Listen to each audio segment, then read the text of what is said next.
山の中に響いた不思議な声。私がまだ中学生の頃のことでした。友達と山登りに行こうという話になったんです。ですが、私の両親は大反対でした。その理由は、数週間前に、その山の近くの道路に変質者が出るという噂があったのです。スポーツカーに乗って、アフロヘアのマスク姿の男性だということで、担任の先生からも注意するようにと言われていました。ですが、事件らしい事件は起きていなかったし、大した高さでもない山です。私は何とか両親を説得して、友達と山登りに向かいました。季節はまだ5月と肌寒く、とりあえず薄手のパーカーを羽織っていきました。私たちの計算では、夕方までには帰宅しているはずだったのです。私と友達の A ちゃんは、談笑しながら山を登り、山頂でお弁当を食べました。A ちゃんはとにかく怖い話が好きで、山へ登る途中にもいろいろと怖い話をしてきて、私はその度に耳を塞いでいました。なんでそんなに怖い話が好きなの？と聞くと、だって、ワクワクするじゃない。彼女自身、幽霊などを見たことはないらしいのですが、本やテレビでオカルト特集があると必ずチェックするらしいんです。山に関する怖い話もあるよ。やだやだ、やめてよ、聞きたくない。お弁当も食べたし、そろそろ帰ろうとした時に、私はあれと思いました。A ちゃんのリュックにあった鈴がないのです。確か、熊よけが必要だと少し大きめの鈴がついていたはずなんです。私が教えると、A ちゃんが泣きそうな顔をしました。どうしよう。あの鈴、お父さんから借りてきたんだ。もし、なくしたら怒られる。青ざめる彼女に、私はとりあえず探そうと提案しました。歩いてきた道をたどれば、何も問題はないはずです。私たちは、ゆっくりゆっくり下を確認しながら、山を降りていきました。なかなか鈴が見つからず、A ちゃんは泣き出すし、もう、どうしていいかわかりませんでした。おまけに、私たちは大きな失敗をしてしまいました。鈴を探すのに夢中で、いつの間にかに道がそれていたんです。気がつくと、周囲は薄暗くなっていて、私たちは帰り道がどっちだったのかわからなくなってしまいました。とりあえず、来た道を戻ろうとしたのですが、もう、どこから来たのかわからなくなっていました。5月の風は夜になると、だんだん冷たくなり、私たちは震えながら帰り道を探していました。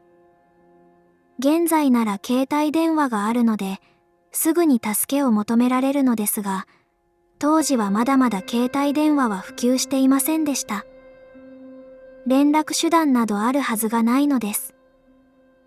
月明かりでも見えたら、少しは気持ちも明るくなるのですが、うっそうと木が生えていて、空を見上げても葉っぱのシルエットがうごめき、恐ろしく見えるだけでした。最初は必ず山から降りることはできると思っていた私ですが、歩いても歩いても同じような道で、一向に道らしい道もなく、もしかするともう山から出られないのではないかとまで思っていたとき、遠く離れてチカッと光が見えた気がしたんです。夢中でそっちへ走っていくと、なんだかネオンらしい光が遠くで輝いていました。やった、あそこまで行けば。そう言って走り出そうとしたとき、不意に誰かの声を聞いた気がしたんです。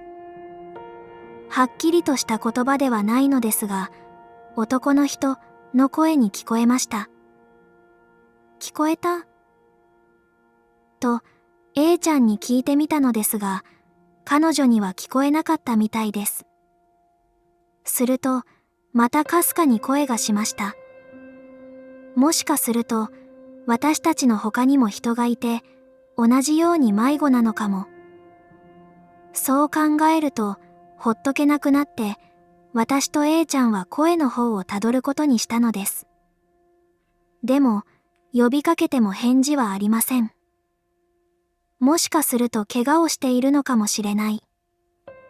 私たちは声だけを頼りに進みました。だんだん声がはっきり聞こえるようになり、A ちゃんにも聞こえたみたいです。こっちだ、こっち。はっきりと聞こえた声は、高齢の男性のようでした。私たちは声がする方へただただ歩いて行きました。すると、そこには古びた一軒家。私たちの全身から力が抜けました。よかった。電話借りよう。かなり古い家のようで、雑草が生えていて、ところどころに農機具が置かれていました。でも、不思議なことに真っ暗なんです。人の気配が全くないので、私たちは不思議に思いました。ずいぶん暗いね。おじいさん、平気なのかな？チャイムを鳴らしても、ドアを叩いても、誰も出てきてはくれなくて、私も A ちゃんも再び不安になりました。すると、いきなり車のヘッドライトが私たちを照らし、50代ぐらいの男性が降りてきました。あんたら、何やってんだ？男性は R という名前で建築関係の仕事をしているそうです。私たちが慌てて事情を説明すると、家まで送ってやると言ってくれました。私たちはほっと安心して、お互いに少しだけ泣きました。そして、R さんのワゴン車に乗ろうとした私は、あることを思い出しました。さっきの声の主であるおじいさん。私たちだけ山を降りるわけにはいかないと思い、そのことを伝えました。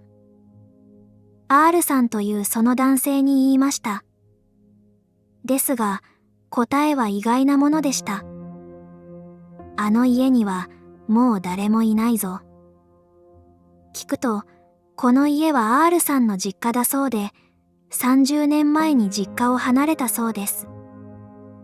それからは R さんのお父さんが一人暮らしをしていたのですが、もう10年以上前に亡くなられたそうです。でも、確かに声がしたんです。ネオンの方へ行こうとしたら。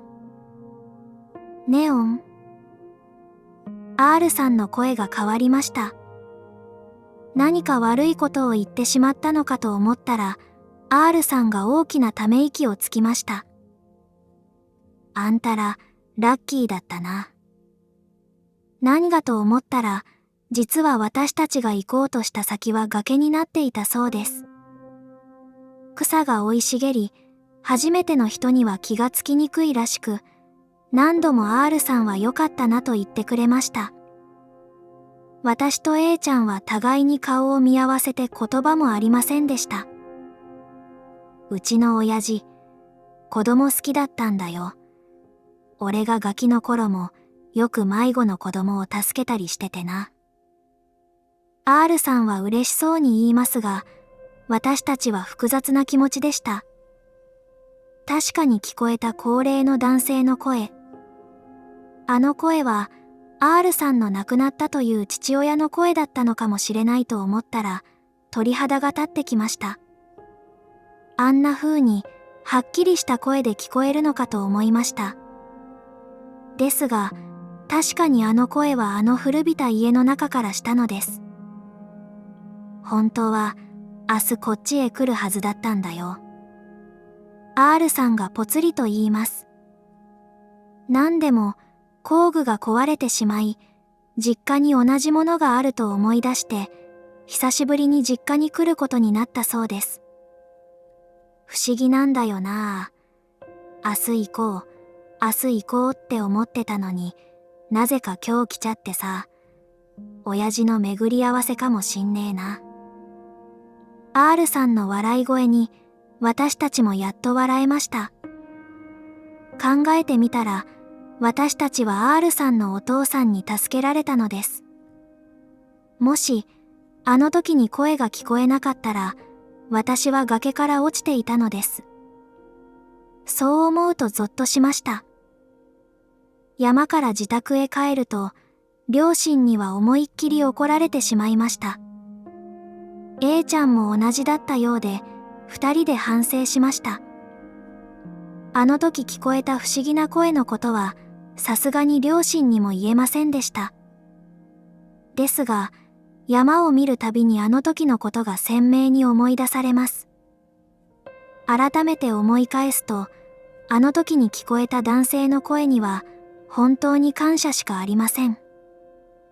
もしも、あの時声がしなかったら今の私はいないかもしれないのです。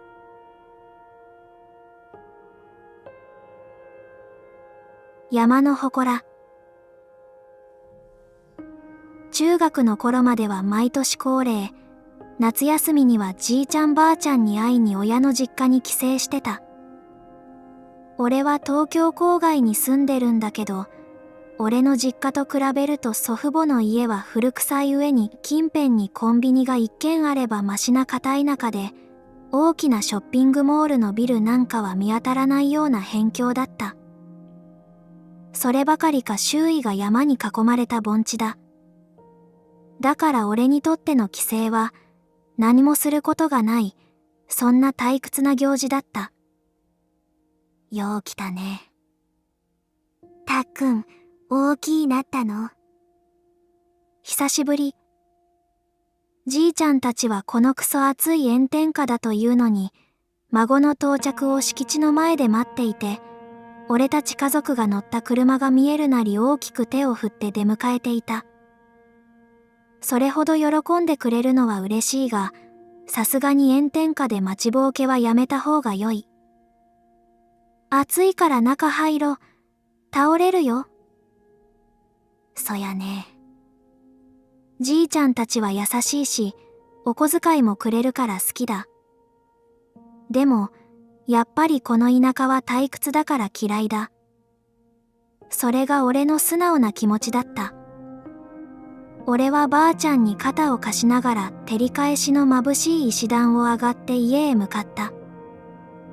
食卓にはすでにいくつかの豪勢な手料理が並べられていた。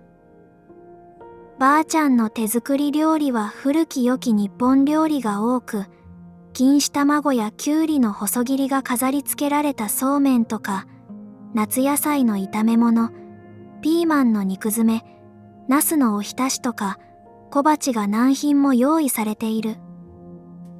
ここは母方の実家なんだけど、俺の母はそこまで料理が得意というわけではなく、かといってまずいわけでもない。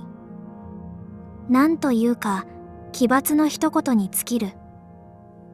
カレーにちくわが入ってたり、照り焼きにソースを使ってたり、蜂蜜レモンに対抗して梅干しとレモンのドリンクを飲まされた時は、酸っぱさとまずさで吐きかけた。そういった地味に訪れる視線をくぐり抜けた俺にとって、ばあちゃんの家庭料理は料亭のフルコースに匹敵するごちそうだった。食事を済ませた昼過ぎ、父の一言で恒例の墓参りに出かけることになった。母方のご先祖様が眠る墓所は、家から車で5分もしない距離にあって、山のふもとに車を止めてさらに徒歩で5分程度の高台、つまり山の中に建てられている。毎年舗装もされていない土道だけの山道を登っている俺だが、足場は人力で整地された土の上に素人が取りかかったようなレンガの階段があるだけなので本当に登りづらく、これも嫌いな行事の一つだった。おまけに山の中は虫が多い。じいちゃんたちはよくこんな偏僻なところに通えるものだ。そして現地に到着すると、車に積んだ荷物の中からボンドーローや水桶は父が持ち、俺は線香とかの小物が入った袋を預かる。母はうちわと虫除けスプレーを握りしめて準備万端だった。そこまで勾配ではないが、少し登ったところにある墓所まで登るとそれなりの高さになる。俺はばあちゃんに肩を貸しながら亀のようにしてゆっくりと進んでいた。学校は楽しか？まあ、それなりに楽しいよ。友達もいるし。すっかり遠足気分になった俺はじいちゃんとばあちゃんに挟まれながら、そんな日常会話を交わしていた。しばらく進むと墓所の一部が視界に飛び込んでくる。台座の部分は苔一色に染まっているが、こうして見ると伝説の剣がぶっ刺さっていそうな山奥の秘書にも見える。それにちょうど森林のてっぺんが開けているのか、日差しが絶え間なく差し込み後光がかかったように神秘的に映っていた。おそらくコンクリートだろうが、台座ともいえる土台には石段があり、墓は全部で4つ並んでいる。全部母方の血縁の墓になるが、じいちゃんばあちゃんのご先祖様はその中の一つ、右端だ。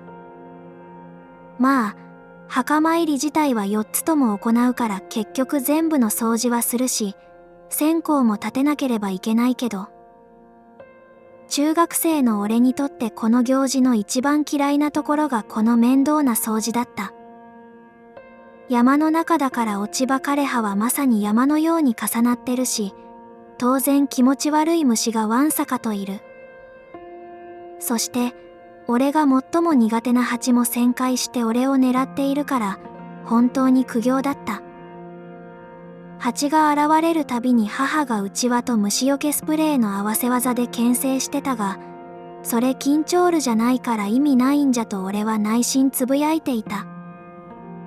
そんなことをしていると、俺はふと墓所の敷地の端、さらに山の奥へと続く雑木林に獣道があることに気づいた。鹿だろうか。それくらいの大きさの動物が通れるくらいの道幅に沿って、不自然に土が踏みつぶされて草が生えていない。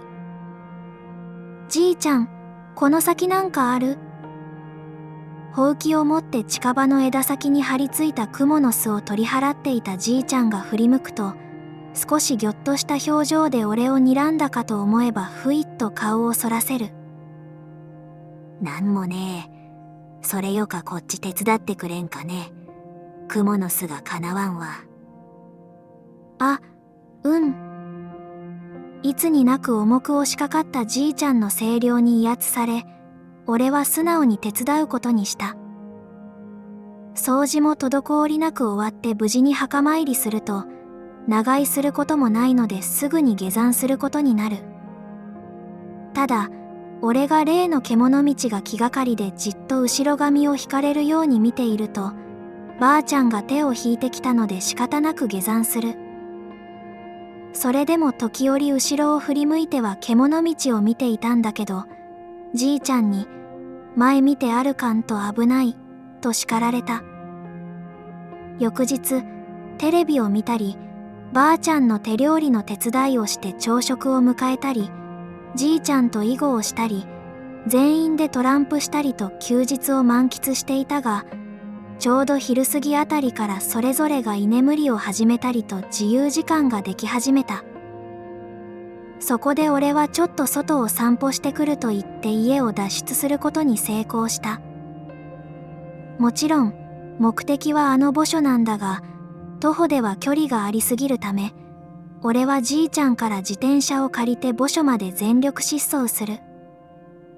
まあ、自転車でもそれなりの距離があるから午前中の比較的涼しい時間帯でも汗はびっしょりになった。山のふもとに自転車を止めて、俺は徒歩で山を登っていく。途中、見たこともない虫が飛んでいて悲鳴を上げてしまったが、こんなことなら緊張ルでも持ってくればよかったと後悔する。そして、墓所にたどり着いた俺は、早速例の獣道の入り口までやってきた。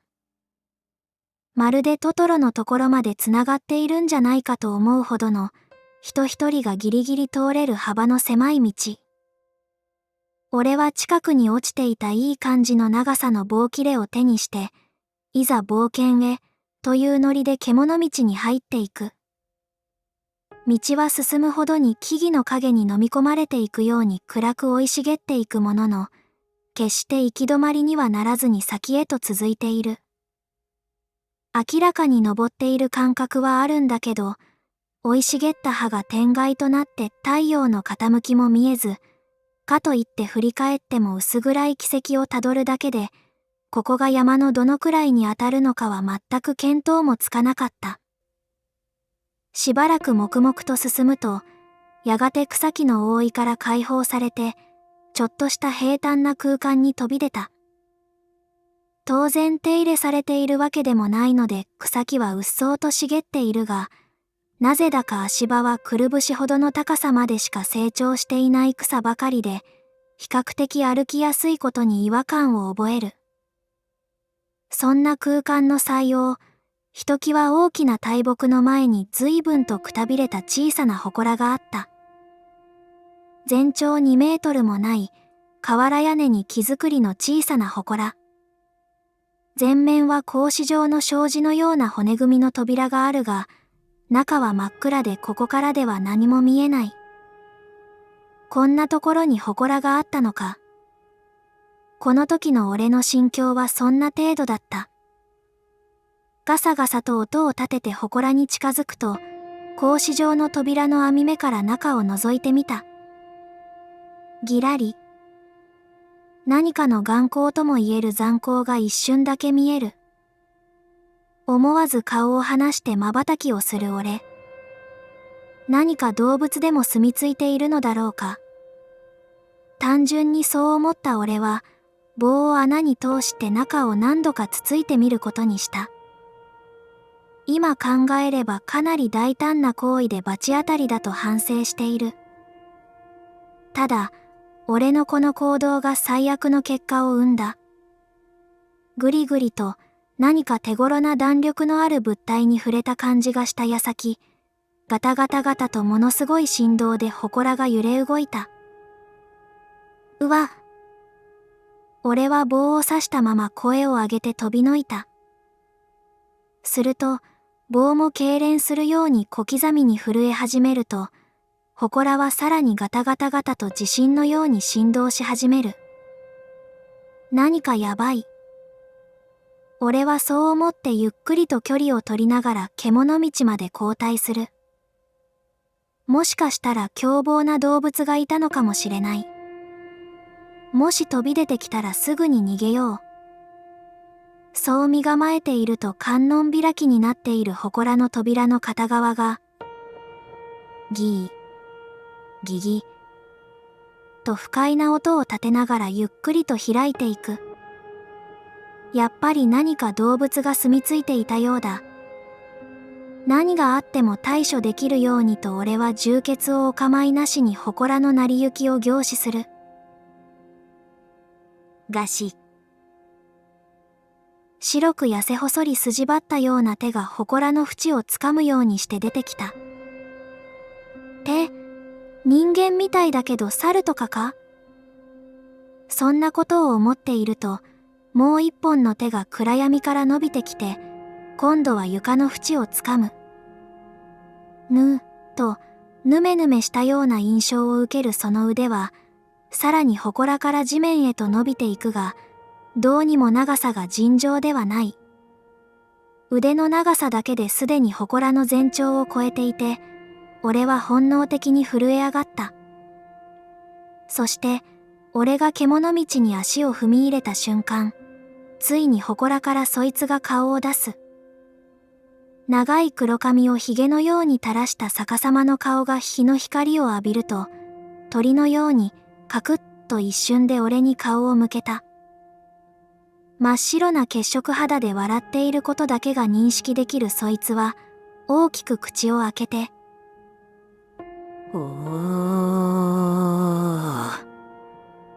と低音楽器のような声を出した。うわー。対して俺は絶叫しながら獣道に振り返って狭い道を全力疾走で駆け下りる。途中何度か転んだが、すぐに起き上がって前だけを見て走る。時折、ガサガサガサガサと凄まじい勢いで草木をかき分けるような音があちらこちらから聞こえてきた。そして、四方八方から、おー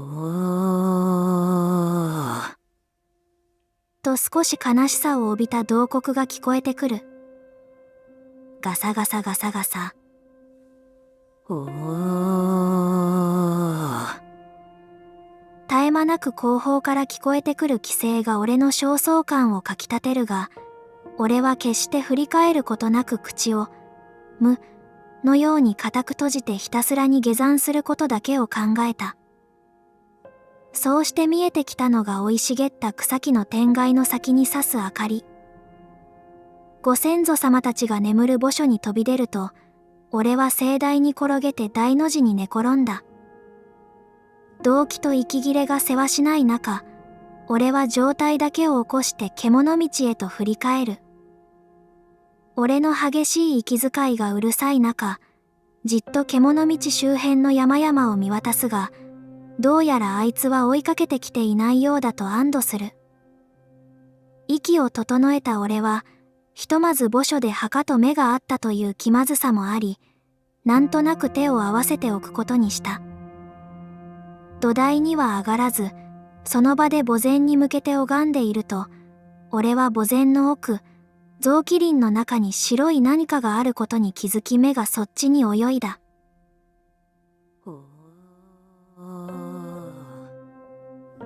それは祠から出てきたあの生き物で、木々の合間から逆さまになった顔を俺に向けていた。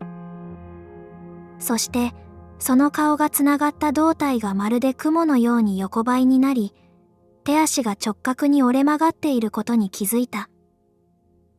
どう見ても自然動物の類ではなく、そればかりか逆さまという点を除けば、顔と四肢だけは人間にうり二つだという全貌を見て戦慄する。俺と目が合ったそいつは再び満面の笑みを浮かべると、ガサリ、ガサリ、と歩を進めるように動き始める。すかさず俺は走り去った。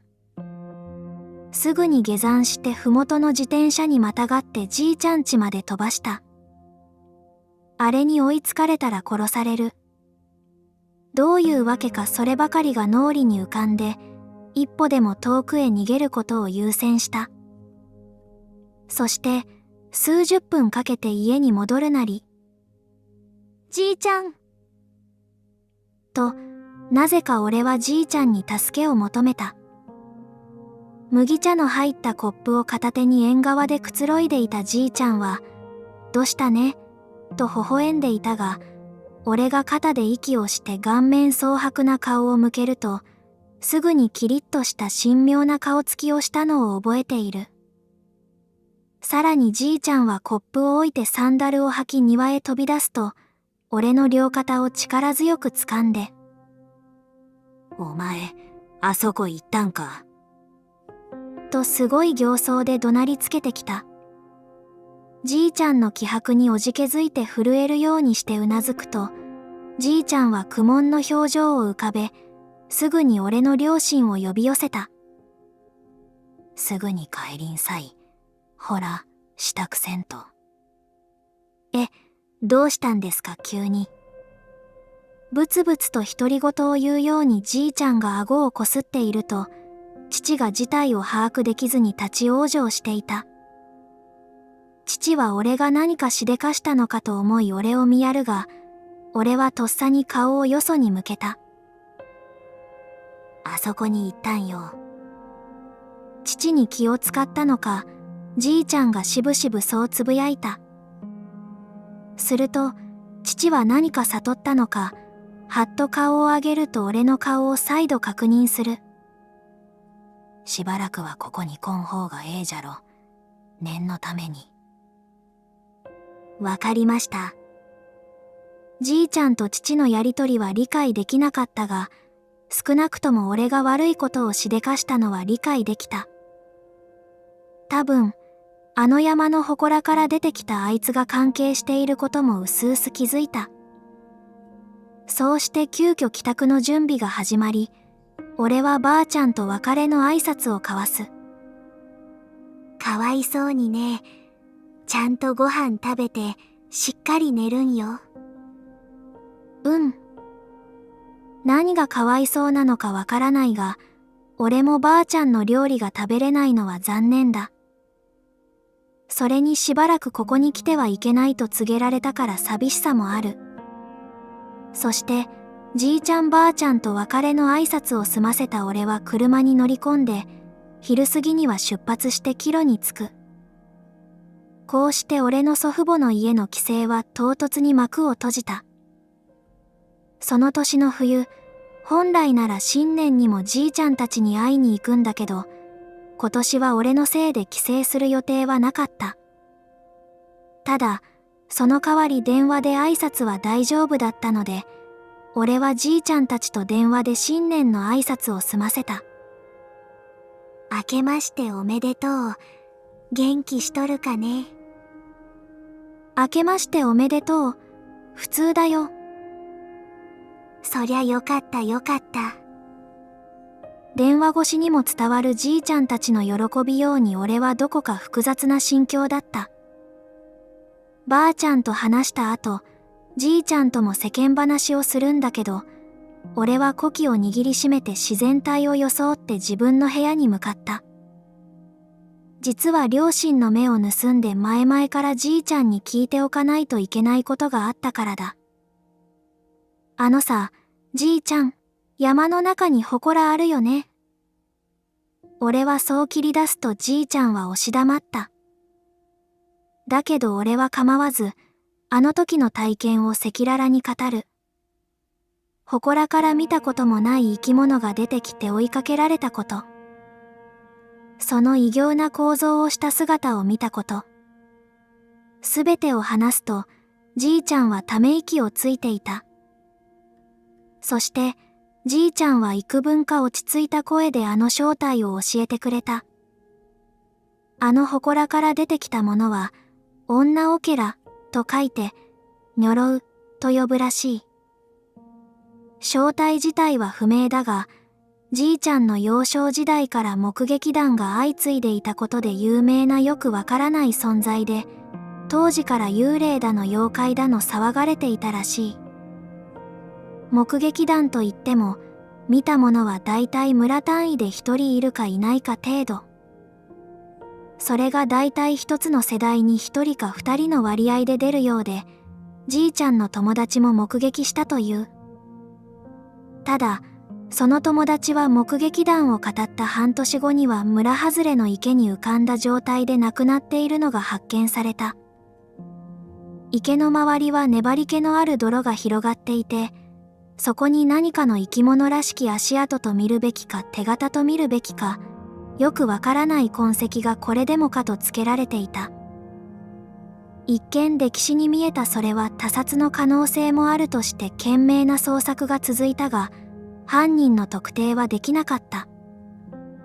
そんな不可解な事件が当時は何件か起こり、どれも犠牲者は亡くなる以前に、山の中で変な生き物を見た、と語っていたことから、これはそのたたりだと広まり、やがてあんな偏僻なところに祠が建てられたらしい。そして何十年と経った今、村も過疎化してきて、あの山に近づく人間が物理的にいなくなるとめっきりと噂は途絶えていった。たまに県外から来た人間があの山で心霊体験したと騒ぐこともあったが、その人たちが帰った後に訃報が飛び込んでこなかったことから、もしかしたらニョロウを見ても県外に逃げれば無事なのではと、当時を知るじいちゃんの世代は納得した。そして、あの山にはじいちゃんのご先祖の墓所があることから、じいちゃんは墓守りのついでにあの山に立ち入る人間がいないか見張るという役割を務めていた。俺の両親もじいちゃんから女郎の話を聞いて話半分で覚えていたらしいが、今回のじいちゃんの反応を見てちょっと怖くなって従ったらしい。それに俺に害が及ばないためにしてくれているし、風習みたいなもんだと割り切って両親はじいちゃんの許可が下りるまで母方の実家に俺を連れて行かないように決めたそうだ。ちなみに、これまでの過去、女郎を見た人の中にお祓いとかの類を全部やってみた人がいたそうだが、どれも効果はないのか目撃した後もあの地に住み続けた人は不幸な亡くなり方をしている。しかし、あの地から離れた人は特段何も起きないみたいで、仮にただこの地を離れるだけで事足りるなら、無理にお祓いをして女郎の恨みを買うよりかは、何もせずにここを離れるだけにした方が良いとじいちゃんたちは判断した。そして、今のところその通りにした俺には何も変わったことは起きていない。とまあ、そういうわけよ。今度はわしらがそっちに遊びに行くけ、東京を案内しておくれ。うん、わかった。楽しみにしてるよ。じいちゃんは説明を終えると、俺がじいちゃん家に行けなくなった代わりに、自分たちが遊びに行くと言ってくれた。まあ、半分は東京観光が目的だろうが、それはそれで面白そうだ。じいちゃんの話が本当なら、今後も俺に何か起こることはなさそうだ。俺が近づかなければ、相手も何もしない。ただ、俺が再びあの地に行けば、あいつが俺を探しに来る。ちょっとしたスリルと背中合わせになってしまったけど、俺は高校生となった今でもピンピンしている。じいちゃんたちの方も特段変化はないようで、毎年こっちに遊びに来るほどには元気に過ごしている。時折、なぜかあの山に無性に行きたくなる衝動に駆られるが、さすがに東京からじゃ距離があるからなんとか諦められている。